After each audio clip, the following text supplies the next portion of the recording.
Uh, on the weekends, my uncle and my aunt used to come see us. This is one of my blessings that I took from my chest of blessings. Just about every weekend. They come in on a Friday evening after they got off from their regular jobs, and they come through this small town. It was our hometown, because we lived about 7 miles from our hometown, and they were on their way to our house, probably about 3 miles from town and about 4 or 5 miles from our house. They would stop at this little gas station where they would buy gas for the vehicle, and they had a tank on top of the gas tank. This is before electricity was around in that area, and you use a pump to pump the gas up in this container over the gas tank that had the holes and nozzle on it that you put in your gas tank, fill up your tank. So if you wanted the 5 gallons, you would pump it up by hand. This pump would pump it up in this container, and it had marks on it: 1 gallon, 2 gallon, 3 gallon, on up. So if you wanted 5 gallons, you just pump it up to the 5 gallon mark, and that's where you would stop. And then you would take the nozzle that was there that would feed that in by gravity into your car. So the gas was up above, so it was fed back down into your car by the flow of gravity pulling it down. Didn't need no motor or anything.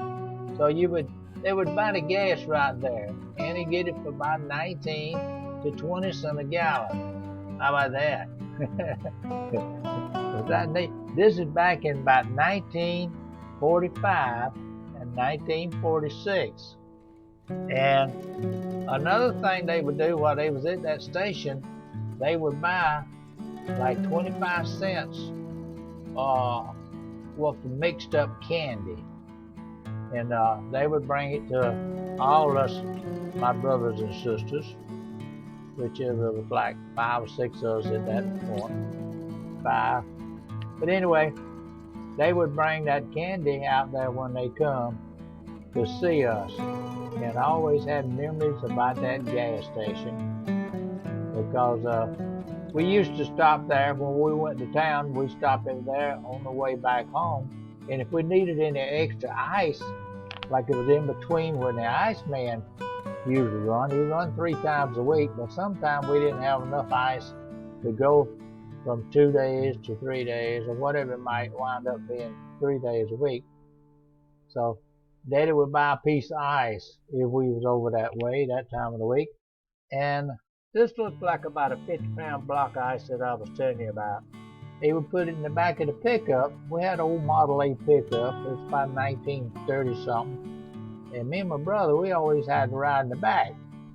So he put that block of ice back. It's like a 50-pound block of ice, they call it. And so all the way, the rest of the way home was 3 or 4 miles. Me and him would take turns putting our foot. We didn't have no shoes on. Put our foot on the ice and see which one would hold his foot on there longer. This is what we did, playing with the ice on the way home. The mom and daddy didn't know we were doing, just playing our little game, you know. But so we don't want to get caught there, we get a whooping. But anyway, I just thought I'd tell you about that, because the young people now have no idea what the youngins did back in 1940s and 1900 and 1800. Well, that's what they did. They took advantage of everything that was at their fingertips at that time, and just had a jolly good old time. It didn't really cost anything, and we had so much fun. We didn't have to have all these gadgets in our hands and in our ears and all this stuff. We didn't have none of that stuff, and we got along just fine. But I wanted to tell you about that. And when my uncle and my aunt got to our house, it's always on a Friday evening, and it's already just about sundown. So they get off of work and they come on down there, and they would divide that sack of candy up amongst us young. Here is that sack of candy I was telling you about. And I thought that was quite a treat, because we didn't never get nothing extra. You know, it was hardly ever we got anything extra. It had to be like Easter or Christmas or something like that, you know. So, but anyway, I just thought I'd tell you about that. I'm gonna add that on to one of my blessings, and I just think that that would really be neat for other people to hear what we did back in our younger days. I was like about 5 or 6 years old at that point.